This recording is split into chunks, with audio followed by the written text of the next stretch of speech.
태국에 대해 사람들이 가장 먼저 떠올리는 이미지는 전통과 현대가 공존하는 아름다운 관광지입니다. 화려한 사원과 고급 리조트, 따뜻한 바다, 그리고 엽서에 그려져 있는 낙원 같은 풍경까지. 하지만 그 아름다운 이미지 뒤에는 또 다른 현실이 숨어 있는데요. 그건 바로 반복되는 정치적 불안정과 활력을 잃어가는 경제입니다. 태국 경제에는 혁신이 부족하다는 지적이 나옵니다. 한동안 태국의 GDP 성장률은 약 2% 수준에 머물러 있습니다. 반면 주변 국가들과 비슷한 경제 규모의 나라들은 훨씬 빠르게 성장하고 있습니다. 외국인 투자자들도 이 변화를 알아챘습니다. 더 정확히 말하면 그들은 태국에서 돈을 빼기 시작했습니다. 성장세가 흔들리면서 태국은 이미 금리 인하에 나섰습니다. 그러나 금리 인하만으로 태국 경제의 흐름을 되돌리기에는 한계가 있다는 평가가 나옵니다. 특히 태국 경제의 문제는 성장 둔화에만 있는 것이 아닙니다. 세계은행에 따르면 태국은 아시아 태평양 국가들 가운데 소득 불평등 수준이 가장 높은 나라입니다. 더 큰 우려는 세계에서 가장 빠르게 성장하는 지역 중 하나인 동남아시아에서 태국이 뒤처질 위험에 놓여 있다는 점입니다. 그렇다면 무엇이 잘못된 걸까요? 그리고 태국은 다시 상황을 바꿀 수 있을까요? HBO 드라마 화이트 로터스는 태국이 왜 여행자들에게 매력적인 나라인지 전 세계에 강렬하게 보여주었습니다. 실제로 관광업은 태국 경제의 약 5분의 1을 차지합니다. 따라서 태국은 같은 지역의 다른 나라들보다 관광 산업에 대한 의존도가 높은 편인데요. 하지만 태국의 경제가 관광에만 의존하는 것은 아닙니다. 태국은 자동차, 농산물, 식품, 전자제품 등 여러 분야에서 제조업 중심지 역할도 해왔습니다. 또한 중국과 동남아시아 나머지 지역을 연결하는 공급망의 중요한 축이기도 합니다. 그래서 태국의 관광과 수출이라는 두 가지 경제 엔진은 태국을 동남아시아 3위 규모의 경제로 이끌어왔습니다. 하지만 태국 경제를 이끌어온 두 성장 엔진은 이제 점차 힘을 잃는 모습입니다. 코로나19 이전 태국은 연간 외국인 관광객 4천만 명을 바라보고 있었습니다. 그러나 코로나19 이후에 관광객 수는 이전 수준으로 완전히 회복되지 못했습니다. 제조업 쪽에서도 지정학적 변화가 부담이 되고 있습니다. 2025년 미국 정부가 전 세계를 상대로 대규모 관세를 부과하면서 무역과 투자가 동시에 흔들리기 시작한 것입니다. 2023년 이후 태국에서는 외국인 투자자들의 자금 이탈이 이어졌고 2025년 말에는 자금 유출 규모가 사상 최고 수준에 이르렀습니다. 물론 코로나19와 관세 충격은 태국만 겪은 일이 아닙니다. 다른 나라들도 같은 충격을 받았습니다. 그렇다면 왜 태국은 다른 나라들보다 성장에 더 큰 제약을 받고 있는 걸까요? 그 답을 찾기 위해서는 더 오래전으로 거슬러 올라가야 합니다. 태국은 1960년대부터 빠른 성장과 산업화를 경험했습니다. 농업 중심의 저소득 국가였던 태국은 제조업 강국으로 성장했습니다. 특히 1990년대는 태국 경제의 황금기였습니다. 당시 태국은 빈곤에서 벗어나 부유한 나라로 성장할 가능성이 커 보였습니다. 태국 경제는 매년 8에서 9%의 빠른 속도로 성장했습니다. 사람들은 소비했고 은행들은 대출을 늘렸으며 기업들은 고용을 확대했습니다. 하지만 그 이면에는 위험도 함께 커지고 있었습니다. 금융기관들은 과도한 위험을 떠안은 채 대출을 늘렸고 여기에 태국 경제 전체적으로는 경상수지 적자까지 누적되고 있었습니다. 그리고 1997년 아시아 금융위기가 터졌습니다. 투기 세력은 태국 바트를 공격했고 태국 화폐 가치는 절반 이상 폭락했습니다. 은행들은 무너졌고 기업들은 거의 하룻밤 사이에 파산했으며 수백만 명이 일자리를 잃었습니다. 1990년대 초까지만 해도 태국의 GDP는 상당히 양호한 속도로 성장하고 있었습니다. 하지만 금융위기는 태국 경제에 깊은 상처를 남겼고 성장률은 예전 수준으로 돌아가지 못했습니다. 그렇다면 왜 회복하지 못했을까요? 1997년 금융위기 이후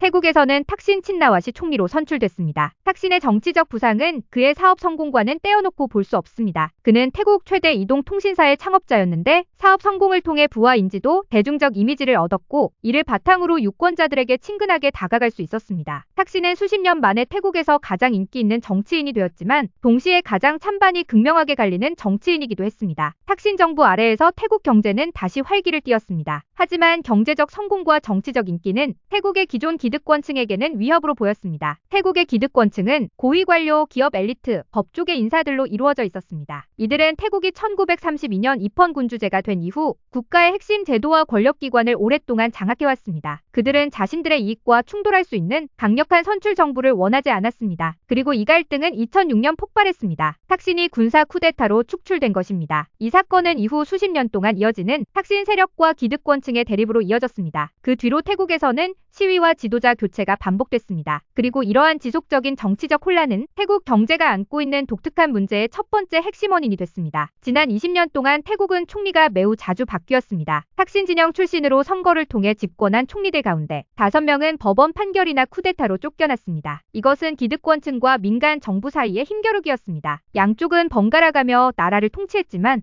어느 쪽도 의미 있는 개혁을 추진할 만큼 충분히 오래 집권하지 못했습니다. 수십 년 동안 태국 정치는 민주주의 지지 세력과 엘리트층 사이의 권력 투쟁으로 설명돼 왔습니다. 태국은 민주주의 체제가 된 이후 13번의 성공한 쿠데타와 20개의 헌법을 거쳤습니다. 투자자 입장에서 보면 가장 중요한 것은 정책의 안정성입니다. 오늘 시행 중인 정책이 투자 기간 동안 계속 유지될 것이라는 확신이 있어야 합니다. 하지만 정부가 회전문처럼 계속 바뀌는 나라에서는 그런 확실성을 기대하기 어렵습니다. 태국 경제를 가로막는 또 다른 문제는 소수에게 집중된 부입니다. 태국은 세계에서 소득 불평등이 가장 심한 나라 중 하나입니다. 실제로 태국의 상위 10% 부유층은 국가 전체 부의 거의 70%를 장악하고 있습니다. 이는 인도네시아, 말레이시아, 베트남 같은 지역 내 다른 나라들보다 높은 수준입니다. 방콕과 주요 산업지역은 성장하고 있었지만 태국의 나머지 지역은 여전히 생산성이 낮은 농업에 머물러 있었습니다. 그리고 태국의 주요 기업과 경제적 이익은 소수의 부유층에게 집중되어 있습니다. 특히 일부 억만장자 가문들은 대기업 집단을 통해 경제의 핵심 분야를 장악하고 있습니다. 태국에서는 정치권과의 연결이 사업 이익을 보호하고 막강한 경제력은 다시 더 큰 정치적 협상력을 만들어냅니다. 경제 권력과 정치 권력이 소수에게 집중될수록 독점은 더 쉽게 유지되고 경쟁은 제한되며 부의 재분배는 더 어려워집니다. 그리고 그 부담은 점점 평범한 가정들에게 전가되고 있습니다. 이미 많은 서민 가정들이 오래된 부채에 짓눌려 있습니다. 이것은 1997년 금융위기 이후 남은 유산이기도 합니다. 당시 태국은 성장을 되살리기 위해 대출을 적극적으로 활용했습니다. 하지만 임금이 정체된 상황에서 소비가 계속 늘어나야 한다는 압박이 생기면 서민들은 돈을 빌리게 됩니다. 그리고 때로는 갚을 수 있는 수준보다 더 많이 빌리게 됩니다. 현재 태국의 가계부채는 GDP의 약 90%에 달합니다. 이는 아시아에서 가장 높은 수준에 속하는데 한국과 홍콩보다 조금 낮은 정도입니다. 따라서 서민 가족들의 소득이 이자를 갚는 데 쓰이면 다른 곳에 쓸 돈은 줄어듭니다. 교육에 투자할 여력도 줄어듭니다. 결국 이러한 문제는 태국 경제의 또 다른 약점, 즉 인재 부족 문제로 이어집니다. 태국은 다른 동남아시아 국가들에 비해 엔지니어, 데이터 과학자, 고숙련 인력을 상대적으로 적게 배출하고 있습니다. 영어 능력 역시 다른 나라들에 비해 낮은 편으로 평가됩니다. 결국 인재 경쟁력의 부족은 태국이 미래 산업으로 전환하는데 큰 걸림돌이 되고 있습니다. 동남아시아 각국이 AI와 반도체 투자를 유치하기 위해 경쟁하는 동안 태국은 새로운 고부가 가치 산업으로 빠르게 전환하지 못한 채 기존 제조업 중심의 성장 모델에 머물러 있습니다. 그리고 세계 시장에서 경쟁할 만한 새로운 성장 산업도 아직 뚜렷하지 않습니다. 여기에 또 하나의 문제가 있습니다. 바로 노동력입니다. 태국은 부유해지는 속도보다 더 빠르게 고령화되고 있습니다. 2010년대 중반부터 태국의 생산 가능 인구 증가세는 급격히 둔화됐고 2019년 무렵부터는 실제 노동 인구가 줄어들기 시작했습니다. 앞으로 태국의 노동 인구는 수십 년 동안 더 빠른 속도로 줄어들 것으로 예상됩니다. 아무 변화가 없다면 2030년대와 2040년대에는 노동 인구가 매년 약 1%씩 줄어들 수 있습니다. 오늘날 태국은 여러 위기가 동시에 겹친 상황에 놓여 있습니다. 정체된 성장, 치솟는 부채, 줄어드는 노동력, 그리고 그 배경에는 정치적 불안정과 깊은 불평등이 자리하고 있습니다. 태국의 지도자들은 부채와 인구 구조라는 어려운 문제를 풀어야 합니다. 하지만 세계는 태국이 따라잡을 때까지 기다려주지 않습니다. 한편 정책 담당자들은 가장 시급한 문제들을 이미 알고 있습니다. 태국의 생산성을 높이고 국민들의 재교육과 역량 강화를 추진하며 투자를 촉진하겠다는 계획도 내놓고 있습니다. 하지만 누가 권력을 잡더라도